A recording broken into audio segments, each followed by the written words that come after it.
Welcome to the Lowe Post podcast, minutes after a truly shocking Miami Heat blowout road victory of the Boston Celtics to end an epic 7-game series full of 2004 Red Sox nostalgia, columns already written about whether this is the greatest comeback in the history of NBA playoff basketball that now go into the dustbin of history. And this really makes the score 2-1 in the latest playoff trilogy between these two great franchises. 2020 in the bubble, the Heat 1-6 in the conference finals, a series that left Boston feeling like they had really missed an opportunity. 2021, the next year, they both get smacked, rather poetically. Again, they're together, smacked in the first round by Milwaukee and Brooklyn, respectively. 2022, last season, a near incredible, historic, epic, unforgettable collapse by the Celtics, staved off by Jimmy Butler's three, falling short at the end of Game 7. And now here, a 3-0 lead, a 3-3 comeback, and then an emphatic Game 7 win for the Heat that ends the series, ends the trilogy, sends the 8th-seeded Heat to the NBA Finals, gives Denver home court advantage at the very last second. They can cancel their flights out of Denver's airport, which is in the middle of nowhere. I'll see you there in a couple of days, Denver. And this obviously will raise some very uncomfortable questions for the Celtics, particularly the future of Jaylen Brown, who ends the season with an 8 of 23 stinker, 8 turnovers to 5 assists, a chronic problem for him. And I suspect the lead story, and again, KP, we're recording this. We don't even know who the winner of the Larry Bird Trophy is right now between Jimmy Butler and Caleb Martin. The lead story is obviously going to be Jason Tatum turning his ankle 26 seconds into the game. I think very reminiscent of James Harden's hamstring injury flaring up on the first possession of the Nets-Bucks series 2 seasons ago. And yeah, that stinks. And Tatum wasn't himself. He couldn't move. Jimmy Butler blew by him in the fourth quarter after the Heat decided we're going in for the kill. We're going right at him. We're going to make him move.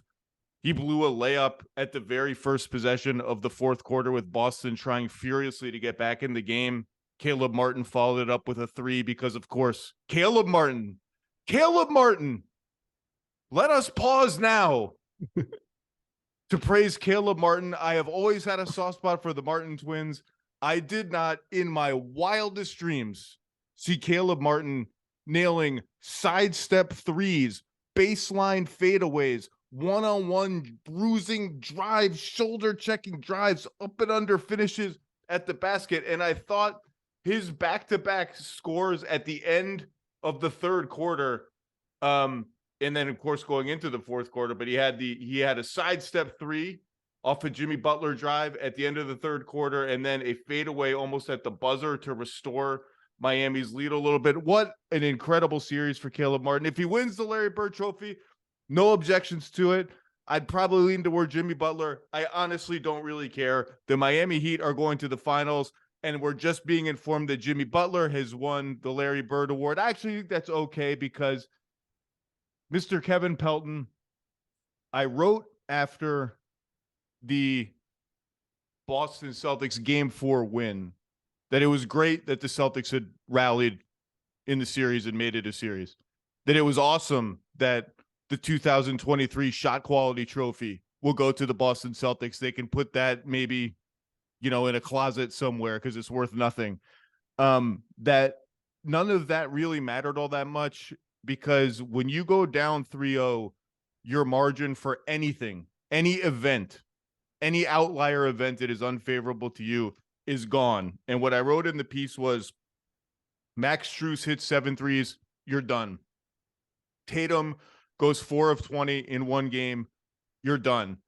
And none of those things had happened through the previous 3 games that Boston had won. And unfortunately for everyone, the thing that happened was that Jason Tatum turned his ankle. Nobody on Boston other than Derek White, who did his very best in the second half to get them back in the game, could replace that production, could replace the hub of an offense that just kind of fell apart. And you know what?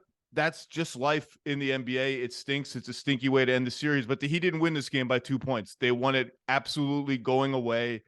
And Boy, oh boy, the Miami Heat, Mr. Pelton, are going to the NBA Finals. What are your initial thoughts on the game?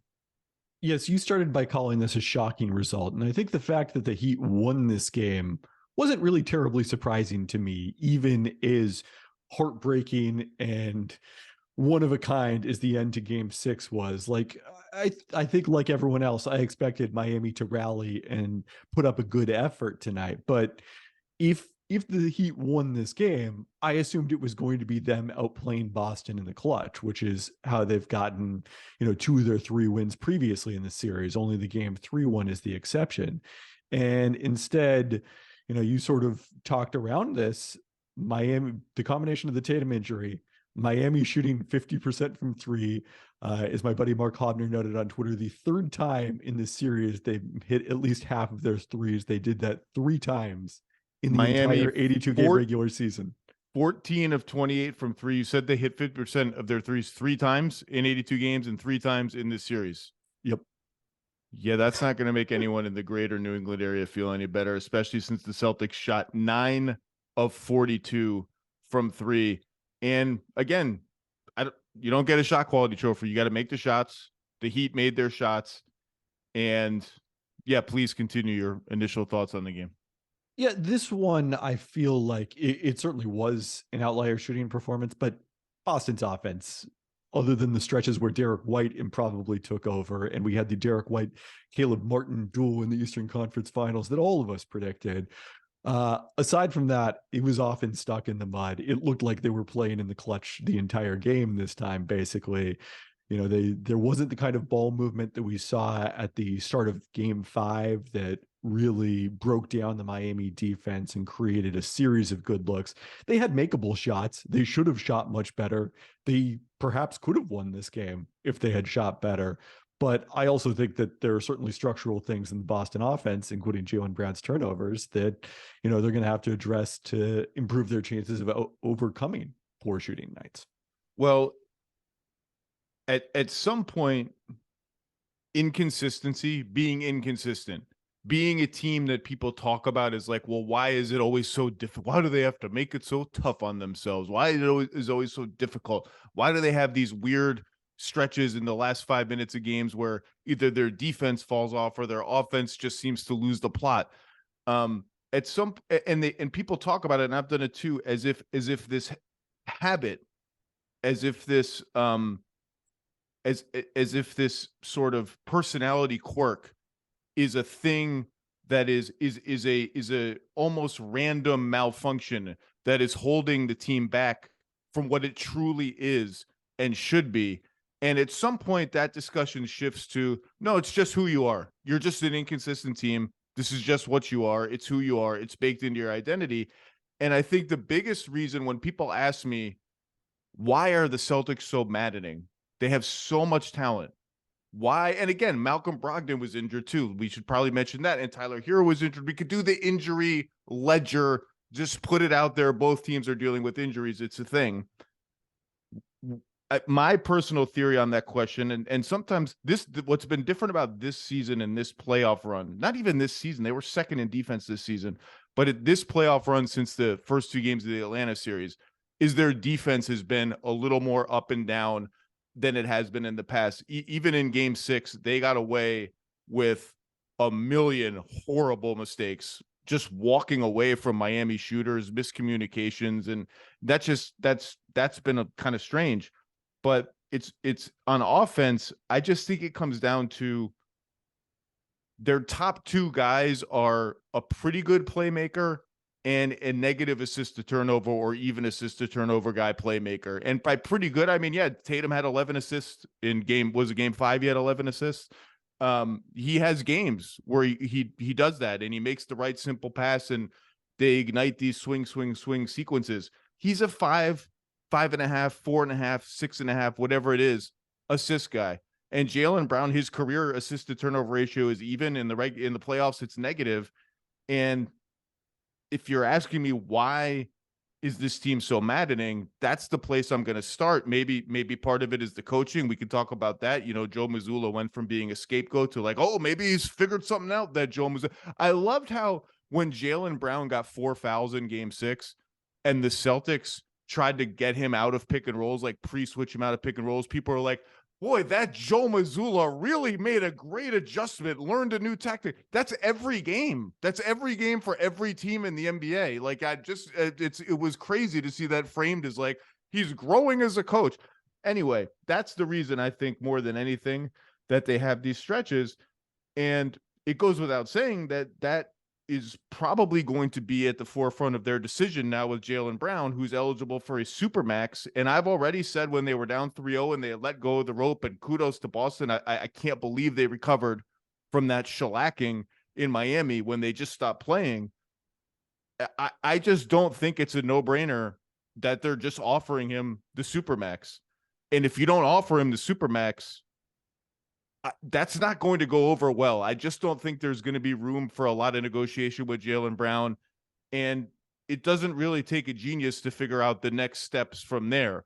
But zoom out for me and just sort of, what's your takeaway from this? If you're Brad Stevens and you're running this team and you've seen them make the finals last year, conference finals this year, deep playoff runs year after year after year, starting with the Kyrie teams in 2018, what's your takeaway from all this? So I think first off, sometimes people ask, can Jaylen Brown and Jason Tatum win a championship together? And the answer is undoubtedly yes. Like, if you can lead the NBA Finals 2-1, have game 4 at home, be that close to, in control of the finals at that point, you're capable of winning the finals. They didn't do it, but that doesn't mean they're not capable of it. Just as the fact that the Celtics didn't come back doesn't prove that no team can come back from a 3-0 deficit. Like, the fact that this got as close as it did is evidence that eventually someone is going to do it, even though it's going to be very difficult for the reasons that you said. So with Jaylen Brown specifically, I think the biggest question I would ask is, does he have more trade value on that Supermax extension under contract for at least 5 years than he does going into the final year of his contract? And I think you and Bobby Marks talked about that after game 3, and kind of, you felt like he would have a lot of trade value, even as a potential rental, just because there would be a lot of teams that would be confident in their ability to re-sign him. But, I think that pool gets a lot bigger if he's under contract for 5 or 6 years. And then it's teams that aren't free agent destinations or aren't confident that they can re-sign him become candidates as well. That's a very important point. Bobby made it too. It's probably correct.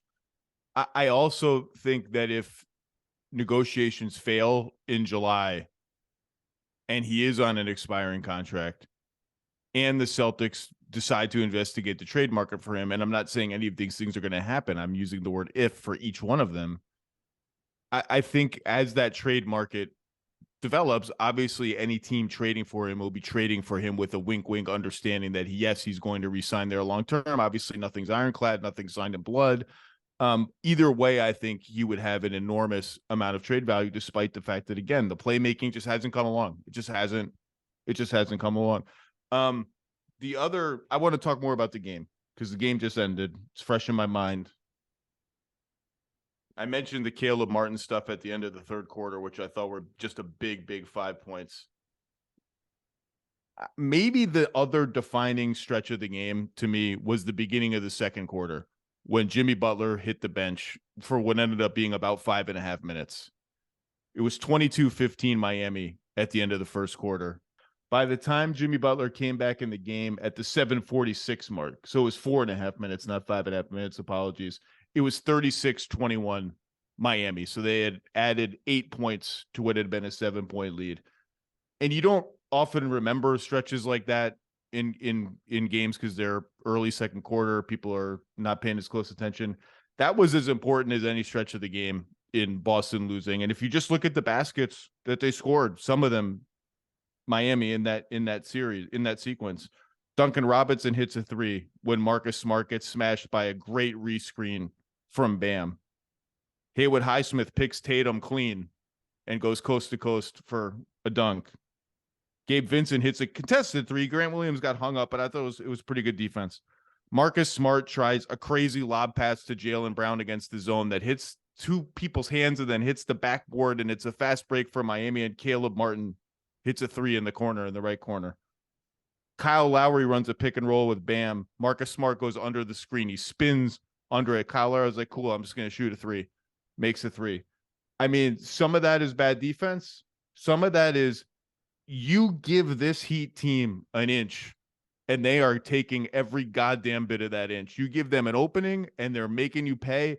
And at some point, maybe that magic will run out. It kind of did for a couple games of bad Miami shot making as Boston got back in the series, but it came back as soon as they needed it. And I thought they only combined for 17 points, but I thought what Lowry and Vincent gave Miami tonight was maybe not big, but what they needed and just enough. And even like that Gabe Vincent Bam pick and roll, it was one of those things that the Celtics weren't as comfortable switching it, and the Celtics going to more switches as the series went on had kind of got the Heat stuck in the mud a bit.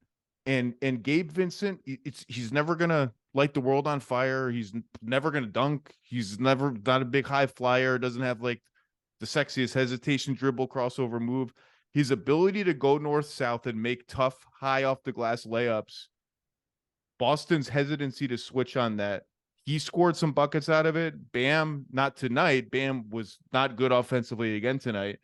Has gotten some dunks on it in the series. And in this game, the help got Butler an open three. And then when they helped off him on that pick and roll, he attacked the alley. He attacked the diagonal gap. Joe Mazzulla wanted a traveling call on that play. He was probably right. But just Gabe Vincent's ability to give them a ball handling option and the Lowry stuff I mentioned before, I thought were big for them. And you just look at the plus minus. Kyle Lowry plus 26 in 23 minutes. Duncan Robinson plus 17 in 19 minutes. That's that second quarter stretch when Butler sat and like, you can play those minutes even if you're Boston. You can't lose them by 8. You just can't. Yeah, especially after they had struggled the way that they had with Tatum on the bench at the end of the first quarter. And look, at the risk of sounding like Al Pacino, like you can't have in any given Sunday, you can't have those inches in a game 7. You can't give Miami anything. Like this is the point in the series where you are supposed to be dialed in on every single thing that the opponents are doing. And you know, with the low scoring in the first quarter, we sort of saw that. But in the second quarter, the Celtics' focus waned a little bit, as it has a tendency to do. And that's too costly to happen at this stretch of a series. What a series. What do you think of Jimmy Butler winning the Larry Bird Trophy in Boston over Caleb Martin? Well, it's justice for Tim Bontemps giving him the one vote is the losing player in last year's conference finals, having scored like 82 points or whatever he did. I forgot about that. To your point about him versus Caleb Martin, in the third quarter, I was kind of prepared to tweet something like, if Caleb Martin gets this trophy, it will be, I think, remembered retroactively, a little like Andre Iguodala winning it over Steph Curry in 2014, where part of the reason that you're able to do what you do offensively as a role player is because the star is the central focus of everything your team is doing in the opponent's scouting report. But then Caleb Martin played so well after that in the late third quarter and the early fourth quarter and was creating a lot of his own offense that I would have been totally fine with him winning the award. And one of the interesting what ifs of this Miami season, last year, Martin was, I can't remember if he was restricted or not, but, they had the ability to re-sign him using their exceptions where they needed to because they had non-bird rights on him. And if somebody had offered him like $1 more than the taxpayer mid-level exception and hard capped Miami, if they had, matched that, it would have become a really difficult decision, I think, potentially for Miami because of their aspirations of making some big in-season deal that never materialized. Instead, they were able to get him for the taxpayer mid-level, and that is looking like one of the best contracts in the NBA. And he has one more year left on his deal. Next year, he's locked into the Heat. So all the ka-ching stuff that was going on during the game from Reggie Miller on the broadcast has to wait a year when he has now a player option for 24-25. He's just a really good player. And he played out of his goddamn mind. And it was great to watch, unless you're a Celtics fan, in which case was not so great to watch. Maybe not if you're a Hornets fan either. Yeah, that's a good one.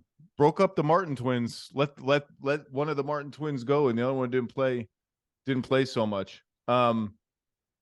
What else do you take from this? I mean, you mentioned just okay. Why I'm okay with Butler. I mean, I'm okay. Like, who cares who wins? I mean, it's cool that he won. It's not this like I didn't even remember the Tim Bontemps thing last year. I guess I probably would have voted for Butler too, just because the series was really, I don't know when it was quote unquote won, but it was won as much in those first two games in Boston as it was at any other moment in this series. For them to go and take both of those games in Boston and just put the Celtics on the back foot, and Butler was the driving force in those wins. And you just think of the wild narrative for the Celtics. Game 3, I talked about it. They just didn't play. They stopped playing. And you rarely see a team stop playing at this level of stakes and fight back like this. Game 4, they go down 61-52. They go on an 18-0 run. They come back and win that game in Miami. I think at some point, they played Top Golf. At some point, they played at Top Golf, which was, I guess, a fun enough experience to get the series to 6, but not quite fun enough for them to win in 7. But Top Golf is cool. I like Top Golf. Game 5, relatively comfortable win at home. Game 6, holy smokes, Game 6. I haven't gotten a chance to talk too much about Game 6 because it happened over the weekend. As I was watching Game 6, and Bam was missing everything, and Jimmy was missing everything, and the Heat role players, because mostly of their movement and even more than that, Boston just messing up every basic coverage you could mess up, hitting enough threes to keep Miami in touch with the Celtics. I even wrote in my notes, this feels like such a classic. How the hell did this team survive the first half? And then the stars show up just enough to get them over the finish line, and it ends up being the most demoralizing loss possible for the Celtics. And it was. And then Derek White, like a bolt of lightning, Jaylen Brown said, came out and saved the day, and he's justifiably a hero. It's an all-time great postseason play. I know people say things like, well, it's not as important because they lost Game 7, and that's there's some truth in that. It still is an all-time great postseason play. What did you think of that play? There was some scrutiny, I guess, about Strus's defense on the inbounds pass. Derek White was the inbounder. He's leaving to help on Tatum and Brown, and then Bam has to box out two guys at the same time because Tatum and Brown both crashed the glass, and here comes Derek White. I just chalked that one up to like that thing missed in the only way it could miss for Derek White to go and get it, and I don't really see any fault with what Spo did there. I think it was more a great play by Derek White than it was a mistake by Miami, because I think usually in that situation, you just kind of drift to the corner and stay there, even though, as he said afterwards, like there was no good reason for him not to crash the glass. Like there was no negative to that. So, but I think just like the instinct for players in that situation is, my role here is to be open in the corner. That's what I'm going to do. And then kind of just watch the shot when it goes up. Again, I think it was him doing something above and beyond the call rather than something that Miami didn't do. Are there any other things you take from this game, if you are in the Celtics brain trust, that matter to you going forward in deciding not so much whether this team can win a championship, because as you said, if you get that close, you can win the championship, but whether I as Brad Stevens and Whit Grousbeck can have enough flexibility around Brown and Tatum making as much as they're going to make, and they've earned every penny of it, obviously. And the new CBA coming in, which could already make for tough decisions for them with guys like Horford and Brogdon and guys like that. Can I build the right team around those two guys with them taking up that big a percentage of the salary cap? Well, you mentioned decisions on Horford and Brogdon down the line. I mean, the more interesting decision is coming up this summer, and that's Grant Williams is a restricted free agent. And there have been times this playoff run where he's been out of the rotation, and it's looked like, yeah, any sort of credible offer could pry him away from the Celtics. But then, over the midst of the comeback, he became an indispensable part of this, especially as they kind of needed him with Brogdon unable to give them almost anything. And frankly, in hindsight, it probably was a mistake for them to play Brogdon at all in this one, given, his inability to shoot. Yeah, I mean, Grant Williams, I never understood it. I've harped on it enough. I just didn't get why he wasn't playing. I just didn't get it. And he was minus 19 tonight, so he did not cover himself with glory in this last game. But he's been fine for them since he started playing again. And I think ultimately, whatever you want to lay at the feet of Joe Mazzulla, 34-year-old coach thrust from the second row into this job amid a scandal, basically. I think he's kind of been overblamed, as most coaches are, and then overcredited over the last 3 games for things that are just like, well, what are we really trumpeting? This is like the like greatest thing since sliced bread. I didn't like their late game stuff against Philly in games 1 and 4, particularly in game 4. I thought was just a disastrous bit of mismanagement across the board from them. That was they ran out of time game, and James Harden hit an open corner 3 game and all that. How much of the offensive up and down stuff can I pin on him? Maybe everyone harps on the timeouts. Cool. To me, it's always been the big man rotation. That's where I think there was a sense of internal confusion and in some corners frustration over. I don't understand why the Robert Williams, Al Horford thing. I'm parroting points. Why that Al Horford, Robert Williams thing kind of went away. I have said many times I thought they would just come out guns blazing with it in game 1 of the Philly series, and it took until way too late for them to go whole hog at it. And the Grant Williams thing, and I just, again, all you have to do is read Jason Tatum's public statements about how much he wants to play with Robert Williams and how much he wants Robert Williams to start and how much he enjoys playing next to him. I think that was not their undoing, but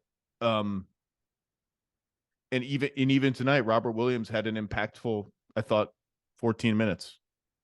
14. I just didn't think it was. I understand I understand the spacing and the 5-out offense and all that. I just haven't really understood the minutes all season.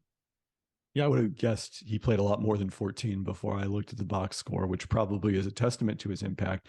I mean, it's kind of interesting the way things fell, because this was not a good Robert Williams series in terms of playing him and Horford together. Didn't seem to work very much against Miami's small ball lineups and the shooting that they put out there. Which was clear, and I said it on this podcast before game 1 and especially after game 1. That was clear, and they made the right call in going back to their small lineup. It was a solid plus for the series. But if they had won this game and had faced the Nuggets, that would have seemed like a really ideal Robert Williams matchup, to use him the same way the Lakers just used Anthony Davis against the Nuggets in the conference finals. Not that would have been a panacea, but I think it would have been their best strategy. So you'd almost feel very differently about Robert Williams' place in the Celtics' future had the Celtics gone to the finals than based on them losing this series. Well, the other thing I said before the game, on Get Up this morning, I said, you look at the Miami Heat's big man rotation, it's basically just gone to smithereens other than Bam. Kevin Love got benched in game 5, second half of game 5, and then entirely in game 6. Cody Zeller, we didn't even see Cody Zeller today. We saw him for 2 minutes in game 6. Highsmith had a nice game 5, disappeared in game 6. And I said, look, I just feel like one of these guys is going to have to, I think I said make 2 plays. Like there's going to be one of these guys to make 2 plays to just survive this game. And ultimately they didn't really even need that. They won by so much, with Bam playing 43 minutes and Jimmy playing 43 minutes and Martin playing 45. And credit to Spo for, I thought he was maybe 1 game late starting Caleb Martin, but not much more than that, and maximizing the minutes those 3 guys play together as their 3 best players. But they did get a couple plays from Haywood Highsmith tonight. That pick 6 steal in the second quarter, they got something. And now, this weird thing happens in the playoffs where guys fall out of the rotation, and then a new series starts. It's game 1, a little bit more of a margin for error. Like, all right, let's get some of these guys back in the rotation. I suspect We will see some guys back in the rotation. Before we talk about in very quick initial thoughts on Nuggets Heat, I've asked you for takeaways about the Celtics and their future, and obviously this is massively disappointing, and the way they just fell apart in games 1 and 2 at home is going to haunt them for a long time. They just weren't good enough. They weren't good enough. They haven't been like really that good consistently since the first 2 games of the Hawks series. But what about the Heat side? Like, obviously they have a series to play, so we're not putting a bow on their season by any means, but like, what have you learned about the Heat? Because you could look, if they had lost today, you know that there was going to be some taking stock of, let's look at this playoff run. Okay, they barely wheeze in against the Bulls in the second game of the play-in tournament. They draw the Bucks, and I think drawing the Bucks, from talking to Heat people throughout the playoff run, I think drawing the Bucks perked them up a little bit. That's been a rivalry. They faced each other in the playoffs 3 times now. They like that matchup. They're not scared of it. I think okay, all right. The alternative is the Celtics, though. You just played the conference finals last year, and certainly not scared of either. That's fair. I just think they like that matchup. I think they feel like they're tougher than the Bucks. Then Giannis gets hurt, and the whole series kind of turns on its head a little bit. And I realized the Bucks didn't play very well when Giannis was on the floor. Then they get the Knicks, who are a fine team, but that's a let's call it a matchup of equals if you want. Like, that's a series on paper that he can win. Then they get Boston, and if they had lost this game, it would have been the 3-0 lead was kind of a fluke, just hot shooting. The Celtics were clearly the superior team. The talent was going to win out in the end, and it won out just in time. And bye-bye Heat. They have big decisions to make, but they win. They won the game, and they're in the NBA Finals. So, Mr. Pelton, what is your stock taking of the Miami Heat and #Heat culture?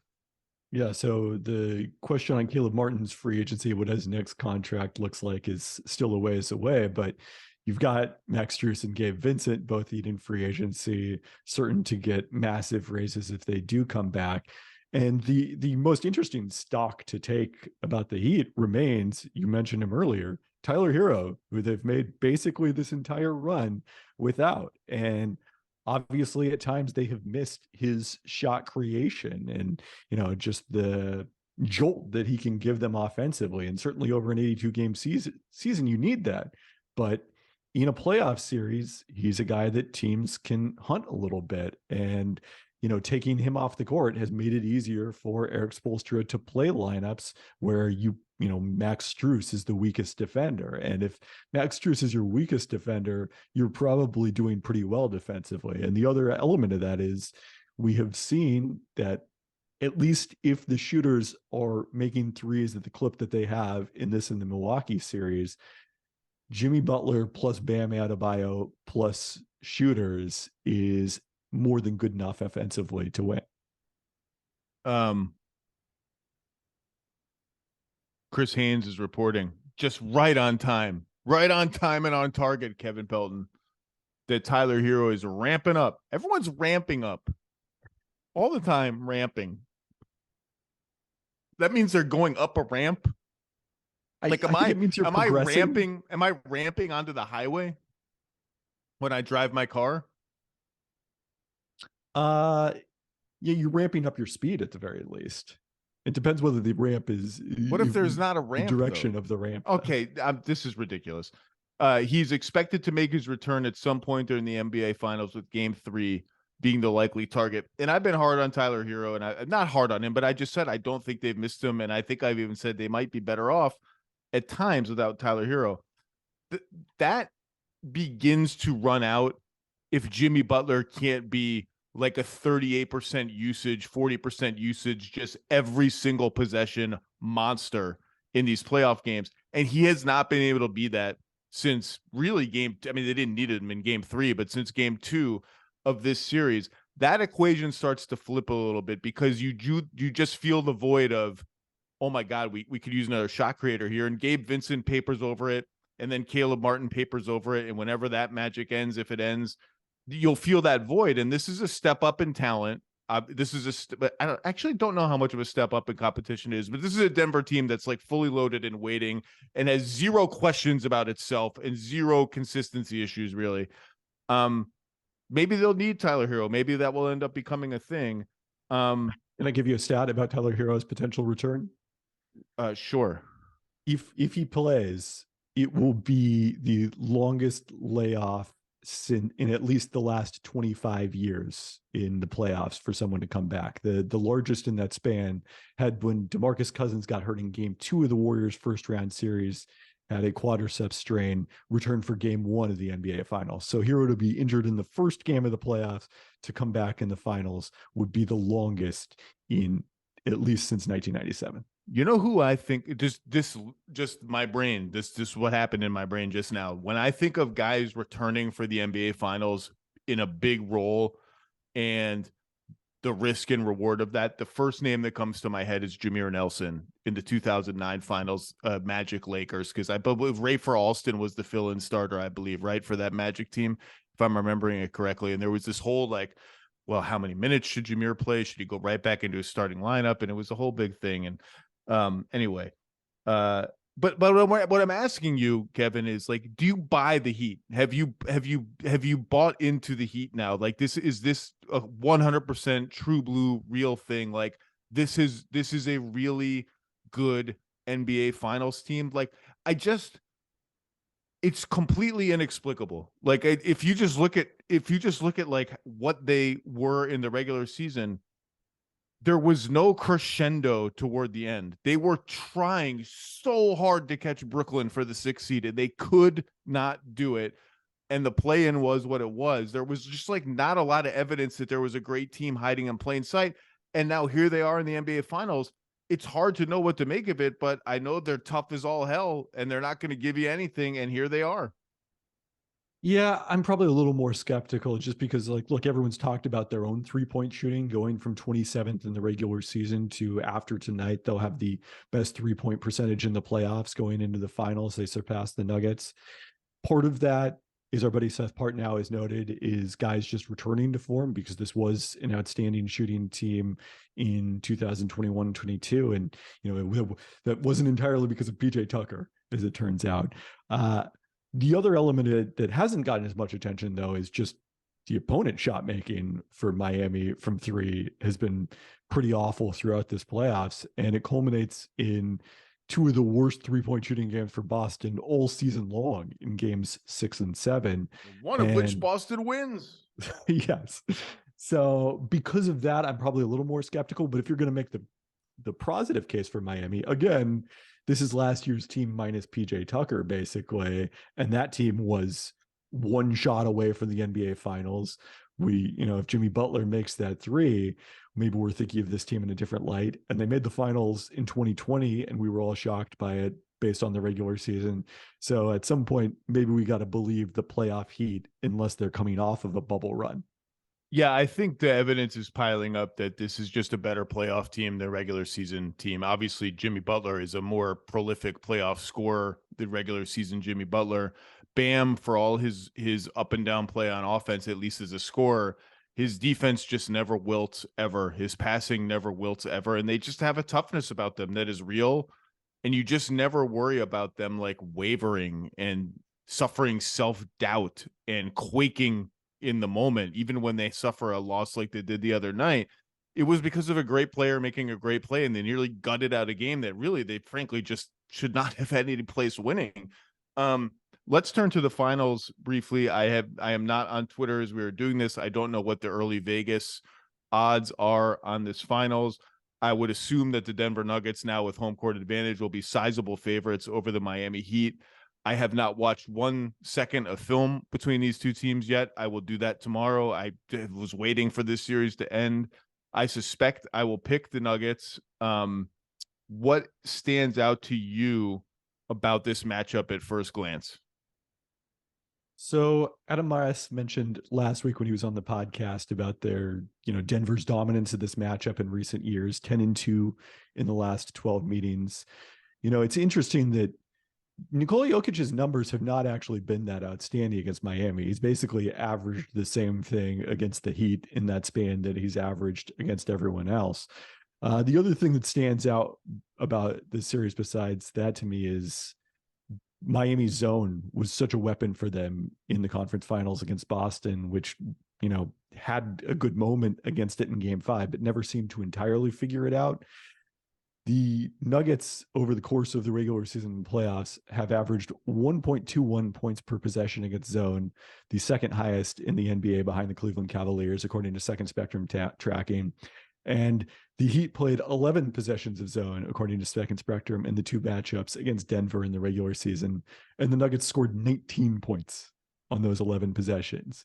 So if you take that tool out of Eric Spoelstra's toolbox, what does it do to what Miami does defensively, especially if they want to play Duncan Robinson? Yeah, a zone against Jokic with 3 shooters and Aaron Gordon, one of the best cutters, finishers in the NBA. That feels like it's going to be tough. That feels like it's going to be tough sledding for the defense. One thing I'll say about Hero in this series is I think one of the deficits that Miami is at to some degree in this series is the ability to really hurt Jokic in the pick and roll. And frankly, no team has really done it so far in the playoffs. The Suns had some monster shooting games, but I thought his defense was fine for what it is in that series. But they don't really, like, even Butler, we saw the Celtics as the series went on start to mix in going under on screens a little bit. I mean, he's largely sort of taken that defense out of the playbook with his jump shooting. But I don't think they're going to be too worried about Butler walking into like 20-footers, semi-contested. If you can just get a hand up, Vincent's not like a huge off the dribble 3-point guy. Max Strus has really developed that part of his game. He's taking some tough threes, like Max Strus has made some tough off the dribble threes. Cooper Moorhead, who works for Heat.com, has had some stats about like Max Strus never used to make any threes when he dribbled. And now he makes threes when I think he had his most dribbles into a 3 at some point in this series. Tyler Hero can do that. That's a skill that Tyler Hero has that maybe if they can protect him on defense, and we've seen Jamal Murray be a little more ruthless hunting perimeter defenders he feels comfortable against. He went at D'Angelo Russell over and over and over again. So it's not going to be easy. It's not just as easy as, well, he can guard KCP or he can guard Bruce Brown or he can guard Michael Porter. It's just not that easy against Denver or really any other team. But that's something he has. You just look at the matchups. Jokic is a handful. You can't stop Jokic, and Bam is unbelievable, but he's undersized, and it will just be really interesting to see how they deal with Jokic in the post and how aggressive he is trying to just sort of take that matchup and seize it right away. Go ahead. You want to say something? I can tell. I mean, do you consider starting Kevin Love again? Like, this is kind of the second consecutive series, and this would be true actually if the Celtics had won also, where a team went small at the end of the previous series because the Lakers took Jared Vanderbilt out of the starting lineup at the end of that series against the Warriors. And then all of a sudden you go up against Denver and it's like, oh man, these guys are enormous, because you have Michael Porter Jr. at small forward at like 6'10", Aaron Gordon at power forward. Can you afford to play them with just one big? And also, if you put Love on Jokic, which, I don't think is the worst matchup, then it allows Bam to be that help defender. Is that something you consider? Surely they will consider all of it, and we'll see. That's the thing about these series. Like, you're going to see all of this stuff. I just don't. I mean, sure, start Kevin Love, and maybe it works out.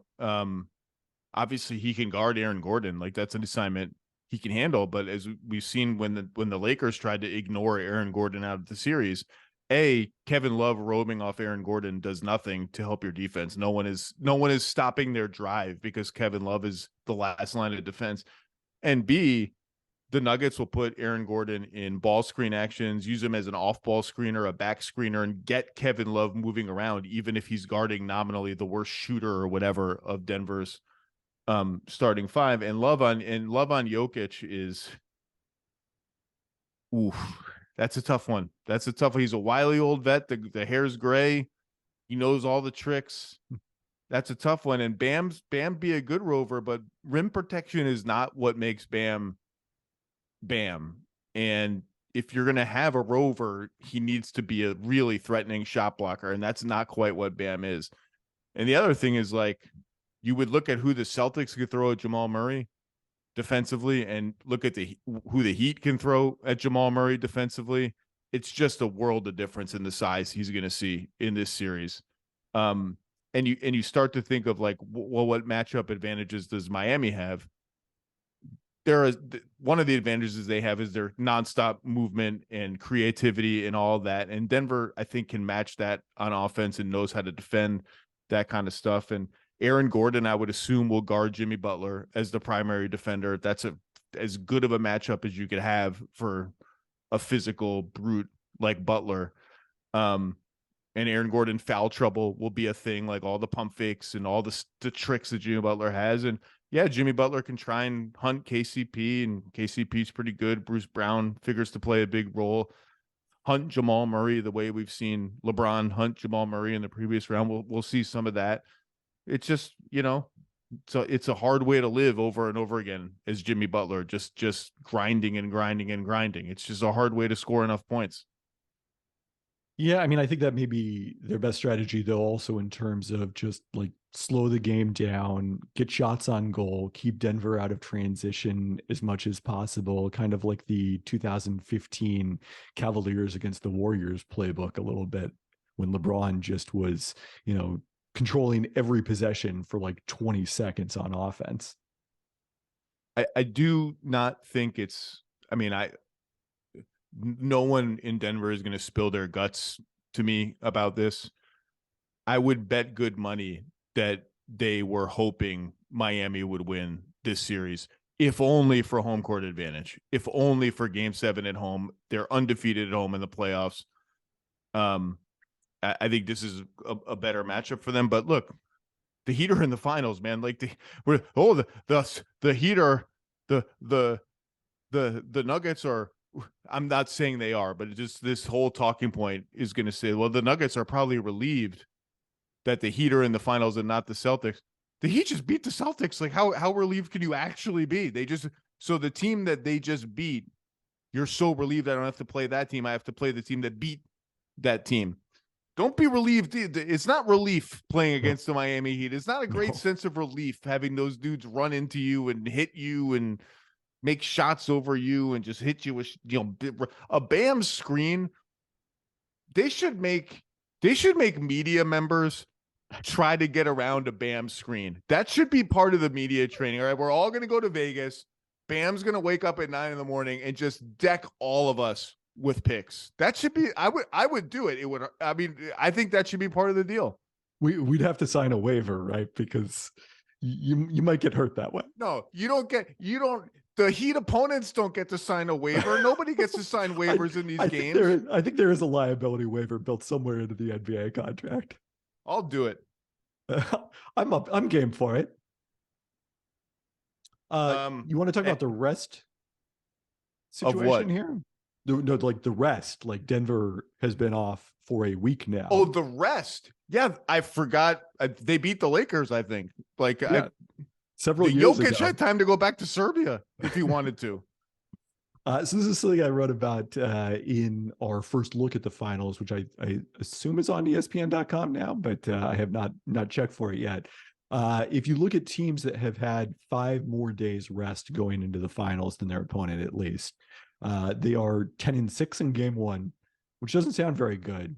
But then if you but that's partially because a lot of those teams did not have home court in the series. The teams that did have home court and the other team had to travel in addition to having the rest disadvantage, they are 8-1 in game 1 and 8-1 in the series all time. So that's been a consistent theme of Miami's playoff run. They have won game 1 on the road of every single series. This is going to be by far the most challenging one to get at altitude with this rest disadvantage. Great stuff. That's a great stat. Rest versus rust is going to be a major talking point on every show tomorrow. What would you rather have, rest versus rust? And this is a quick turnaround for Miami. They're going to get out of Boston at 12:30, 1 a.m. today. And are they stopping home? I can't remember. Their flight plans became a story at some point today. But game one is Thursday in Denver, and they're going to have to travel it's 2 days off between games, but that's a quickish turnaround. That's just by definition, they went 7 games. It's as quick a turnaround as could possibly exist for the NBA Finals. It's going to be a good series. It's going to be a good series. I can't wait. I'm ready to watch Denver play again. I haven't watched them play in a long time. We have a minimum of 4 and a maximum of 7 NBA games left in the season. We might as well just enjoy it and luxuriate in them. Let's talk about 2 quick offseason things quickly before I let you go. The Philadelphia 76ers entering a pivotal offseason with James Harden's free agency and some other offseason questions, and coming off a really heartbreaker at home in game 6 against Boston, followed by a blowout loss in game 7 against Boston, running into the conference semifinals while yet again in the Joel Embiid era. Fired Doc Rivers and today hired Nick Nurse, who was in contention at one point for the Bucks job, and according to Woj, also for the Suns job up until the last minute here. What are your initial thoughts on the Nick Nurse to Philadelphia hire? So what I think is going to be interesting is this is a complete 180 defensive stylistically for Nick Nurse, who has been a part of the Raptors building all these interchangeable 6'8" dudes. And all of a sudden you go to Philadelphia and you've got a 7-foot defensive anchor who is not as effective guarding on the perimeter or switching as he is sticking around the paint. You've also got, you know, no matter what happens with Harden, Tyrese Maxey is a big part of your future, and he is not a 6'8" dude, as it turns out. So this is going to be a change for him. It's not something he's incapable of doing, certainly, but it will be interesting to see how he handles that defensive personnel. And I think the same is true in a sort of bizarro way on offense too, where I think to make up for kind of, let's say, just a sluggish, strange personnel conglomerate in Toronto, they just went all in on offensive rebounds and minimizing turnovers and winning the possession game to sort of form an identity where there was not one naturally. Here he walks into, whether Harden leaves or stays, a pretty organic offensive identity that you could either orient more around Embiid post-ups and nail touches and isolations, or Maxey Embiid pick and rolls, or Harden Embiid pick and rolls. Like it's just sort of degrees of this. And I do think a couple of things are interesting to me.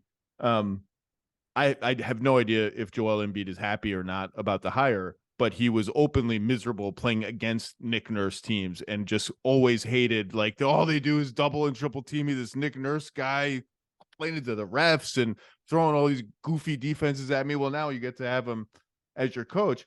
And I also find it interesting that it's not Mike D'Antoni. I don't know what any of this means for James Harden. You know, when I was at the Combine and Doc Rivers was let go at the Combine, the whispers going around were, okay, maybe this kind of increases Philly's chances from whatever they were to something higher than that of retaining Harden, and Houston then hours later does not win the lottery and will pick, what did Houston finish, third, fourth? I can't remember. So they will not get Wembanyama or Scoot Henderson unless there's a trade of some kind. Now, they're not getting Wembanyama. I do have to say, I love that we did on ESPN.com here's what maybe could be a reasonable trade for the Spurs, trading Victor Wembanyama. And it was an end statement. Harden.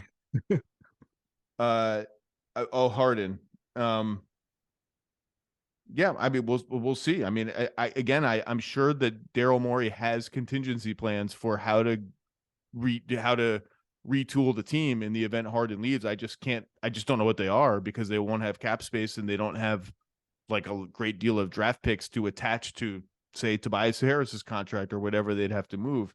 But certainly in terms of a tactician and stuff, it's an interesting hire. It will be. I'm also interested to see how everybody gets along, because I think the situation in Toronto had run its course for everybody involved. Yeah. Also, one of the interesting questions, I think, is, look, we're about to talk about the Milwaukee hire. Those jobs have a lot of similarities in terms of you walk in with teams that have the capability to win the championship next season if they bring everybody back. But the downside risk of what happens if some of those players leave, and then long-term, are Joel Embiid and Giannis Antetokounmpo going to be with those teams, or are you walking into a rebuild at some point? Did you have a preference between those two jobs? I haven't thought about him in that way. I haven't thought. I probably would prefer Milwaukee. Um, but yeah, certainly there were a lot of whispers around the league about like, oh, is the Philly job kind of secretly the worst job that you want to get? Is it like, what is it going to be, a rebuild in 2 years? Who's even going to be on the team? To some coaches, a rebuild would actually give you some job stability because the expectations will suddenly vanish. Let's turn to Milwaukee, where the Bucks, after dismissing Mike Budenholzer, have hired Adrian Griffin to his first head coaching job in the NBA. He's been an assistant all across the league under some great minds and great head coaches, including most recently Nick Nurse. Beat out Nick Nurse and Kenny Atkinson, among others, for the job after what was described to me as just like, and people around this were incredibly impressed with how the Bucks went about this process. The fact that they traveled in person to every interview, like no Zoom, we're meeting in person, we're going to break bread. Obviously, Giannis was consulted in person. I was told, and just the thoroughness of the questions and it wasn't just, okay, give me the PowerPoint.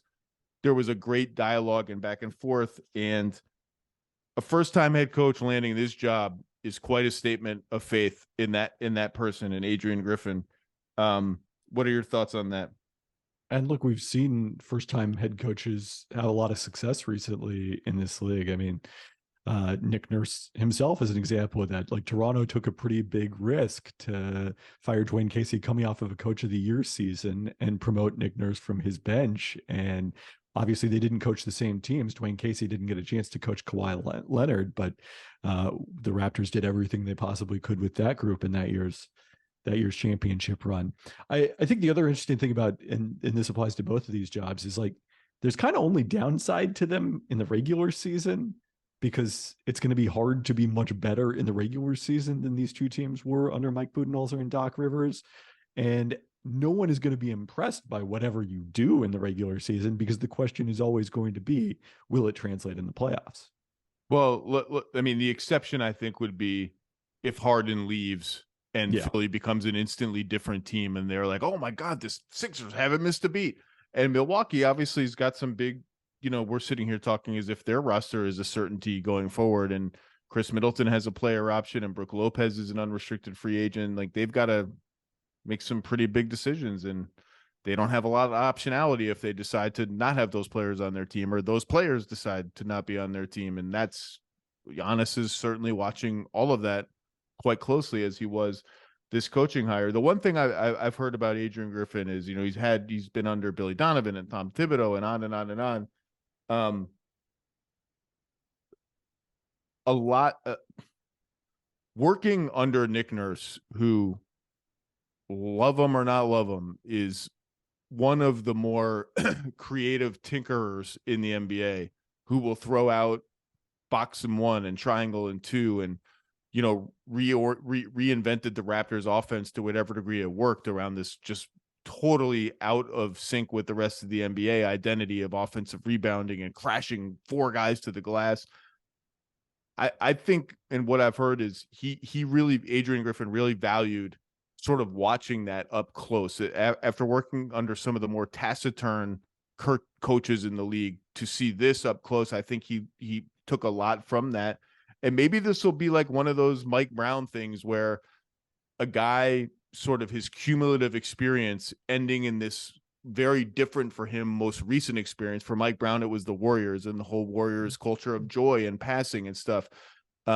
Puts this person in position. Now, obviously, Mike Brown had been a head coach several times, to do his best work on a team that fits him best. I think it's an interesting hire, though, because it's certainly not the easiest one to make. It's certainly not all the Twitter people are going to be super impressed with this guy, because I don't think a lot of people know what Adrian Griffin is as a coach, and I can't claim to really either. Yeah, I mean, look, assistant coaches, especially if they have moved around a bit, are a bit of a blank slate from that standpoint. And, as much credit as they deserve for the thoroughness of the hiring process, one of the things that the Bucks and Adrian Griffin still have to address when he's introduced to the media is his ex-wife's domestic violence allegations against him on Twitter a few years ago. And, we've seen teams not handle that well. The Portland Trail Blazers, when they introduced Chauncey Billups, I think only made that situation worse with the way they tried to tamp down questions about it. So I hope that they're open and transparent about why they still decided to hire. We shall see. I believe Adrian Griffin's daughter has defended him pretty staunchly amid all of that. But here we are, KP. The Miami Heat are in the NBA Finals after tonight's win. I said on Get Up this morning that if I had to pick one outcome type for this game, and you can broadly put them into like 4 buckets: comfortable Boston win, comfortable Miami win, close Boston win, close Miami win, I would have reluctantly, and with my stomach feeling queasy is the word I used, picked a comfortable Boston win. And boy, oh boy, was I wrong. I don't know where comfortable Miami win would have ranked there. It could have even ranked second. It could have ranked second. I don't know. Maybe it would have ranked third. Maybe it would have ranked fourth. But that's what we got. I mean, close Boston win, even though it happened in Game 6, seemed pretty improbable to me.